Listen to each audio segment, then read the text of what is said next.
Imagine waking up one day to discover your husband and his mistress plotting to steal everything you built together. What would you do, stay silent, or fight back? This story will leave you breathless until the very end. Asterisk, before we begin this incredible story, make sure to subscribe and press the bell icon, so you never miss our powerful and life-changing stories. Asterisk title, he and his mistress tried to transfer all our assets. I emptied his bank account and left him to ruin himself. I still remember the night when my world collapsed. The house was quiet. The only sound was the ticking of the clock on the wall, sharp and relentless, echoing into the silence. I was sorting through a stack of papers on the desk when I saw it. A document with my name signed at the bottom. My heart skipped a beat. The signature was mine, but I never signed it. My breath grew shallow. My hands began to tremble as I held the paper closer to the light. It was a transfer authorization. The kind that would move all of our assets into another account. A hidden account. My eyes traced the details. And then I saw her name. His mistress. The room spun for a moment. My ears rang with a dull roar, like waves crashing on an unseen shore. I pressed my palm against my chest, feeling my heart pound wildly. The betrayal was deeper than words. It was not only love he had broken, but trust, dignity, and every memory we had built together. I sat in silence, staring at the paper, the weight of it pressing down like a stone on my chest. The shadows in the room grew longer as the evening stretched into night. The glow from the lamp flickered, casting my reflection in the window, a woman I barely recognized. I felt anger rise, sharp and burning. But beneath it, there was something stronger. Clarity. I knew what I had to do. I walked to the drawer where I kept the spare keys. My fingers brushed against the cold metal, and with it came the strength I needed. I logged into our joint accounts. The numbers on the screen glared back at me, heavy with years of work, sacrifice, and trust. Every digit felt like a piece of my soul. My chest tightened as I clicked through the pages. Transaction after transaction confirmed what I feared. He was moving everything, piece by piece, into her name. A storm raged inside me. But my hands moved with steady calm. I began to transfer point one by one. I moved the funds out of his reach. Every dollar became my shield, my proof that I was not powerless. The silence of the house now felt different. Not empty, but determined. I could almost hear my own breath, deep and steady, like the beat of a drum guiding me forward. When the last transfer was complete, I leaned back in the chair. The screen now showed 0. His account was empty. I whispered to myself, it is done. For the first time in weeks, maybe months, I felt a strange peace. Not joy, not relief, but a calm knowing that I had saved myself. The next morning, the sun streamed through the curtains.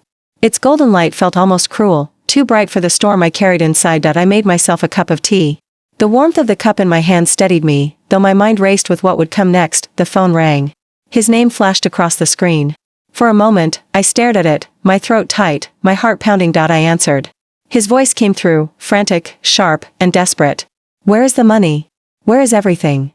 I remained silent, letting the weight of my silence echo louder than any words could. His breathing grew heavier, almost like a cornered animal. He shouted again, his voice trembling. This is my life, everything I built. You have no right. The irony cut through me. His words, his accusations, when he had tried to steal not only my security, but my trust, my dignity, my future. I finally spoke. My voice was steady, though my hands shook as I held the phone. No, you had no right. You planned to take everything. You thought I would never see. You thought I would never fight back. There was silence on the other end. A silence so deep it felt like the world had stopped spinning. I could almost see him, standing there, his face pale, his plans shattered. His mistress beside him, her eyes wide with the realization that the empire she dreamed of had just crumbled to dust. He whispered finally, his tone broken, almost pleading. You ruined me. My chest rose and fell as I held back tears. I did not ruin you. You ruined yourself. I just made sure I did not fall with you. The line went dead. I placed the phone down on the table, my hands still trembling, my breath heavy. I sat in silence, the world outside moving as if nothing had changed. Birds still sang. Cars still passed. Life still went on, but inside me, something had shifted forever. I leaned back in the chair, the phone still resting on the table like a heavy stone. For the first time in weeks, I allowed myself to breathe deeply. The storm was not over, but I had survived the hardest wave. Later that day, I visited my parents. Their home smelled of fresh bread and jasmine tea, scents that always reminded me of childhood safety. When my mother opened the door, she pulled me into her arms without a word. Her embrace was soft, warm, and unshakable. For a moment, I let my tears fall freely, soaking her shoulder as she whispered, "You are safe now, my child." At dinner, my father looked at me with quiet strength. He did not ask for details. He did not need to. He simply placed his hand over mine and said, "What is gone can be rebuilt. What is broken can teach you to create something stronger." His words sank deep into my soul.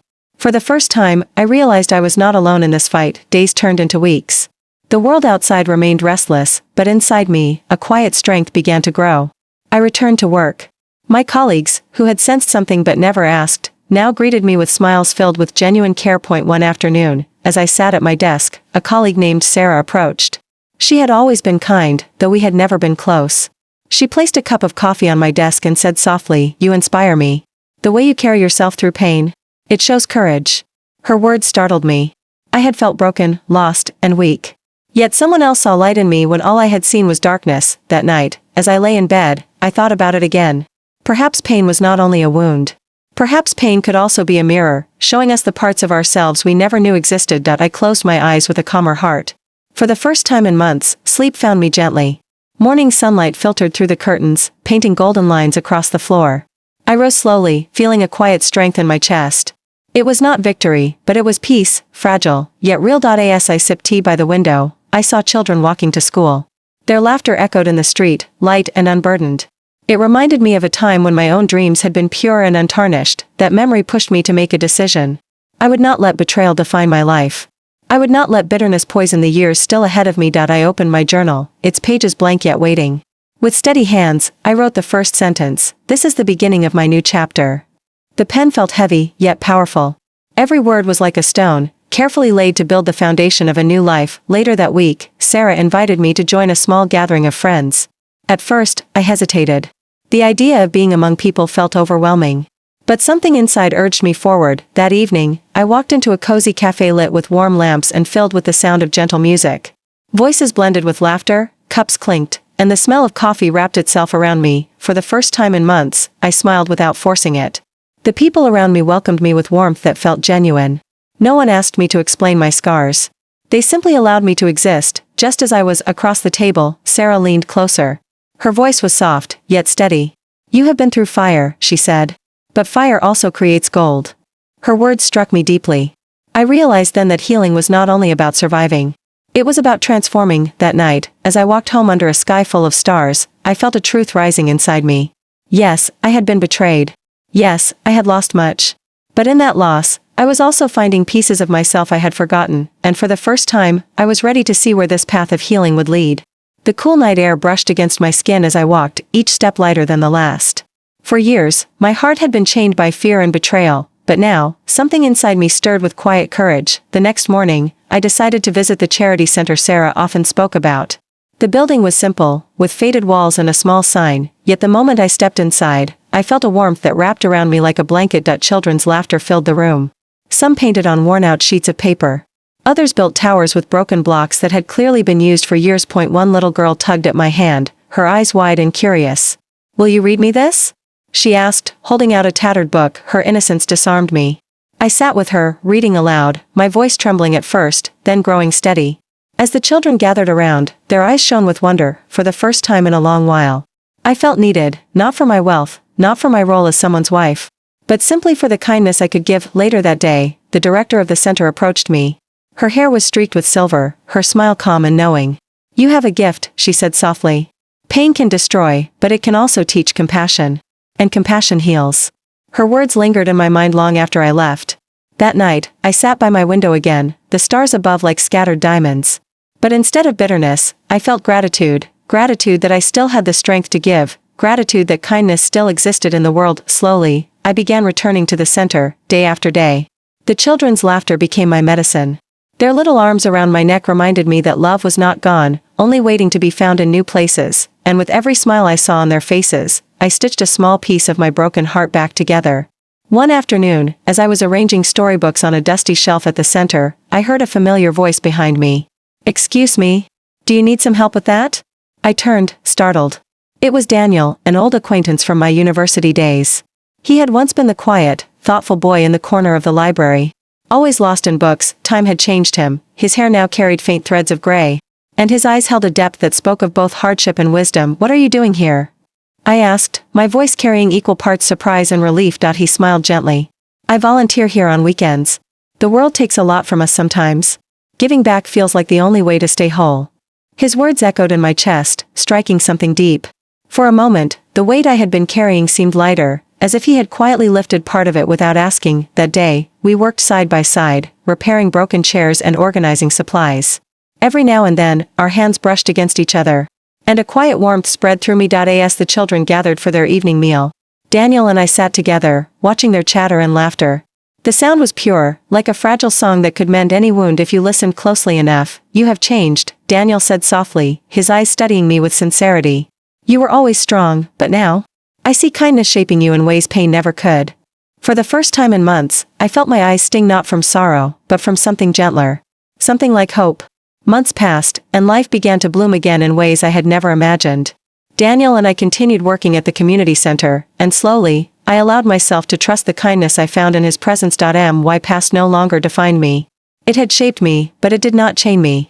The betrayal that once shattered me became the very soil where new strength and compassion grew. One evening, as we watched the children play under the golden light of sunset, Daniel turned to me and said, "You are proof that hearts can heal, and love can be born again from ashes." His words wrapped around me like a soft embrace. And in that moment, I understood, true love is not about possession, nor is it about control. It is about respect, trust, and the courage to walk beside someone through both storms and calm skies. As for my husband and his mistress, the wealth they once sought so desperately slipped through their fingers like sand. They lost everything, not because I destroyed them, but because greed and deceit are seeds that destroy themselves. I, however, walked away with something far greater than riches. I walked away with freedom, dignity, and the chance to create a life filled with honesty and love. The moral of my story is simple yet powerful: do not measure your worth by someone else's betrayal. When one chapter ends in heartbreak, another opens with hope. There will always be people with kind hearts who will see your pain, share your burdens, and help you rebuild. True wealth is not in what we own. True wealth lies in the love we give, the kindness we receive, and the strength we discover within ourselves. Moral lesson: no betrayal can define your future. Healing, kindness, and true love will always light the path forward. Thank you for listening to this heartfelt tale. If it touched your heart, share it, leave a comment below, and remind someone, you are never alone.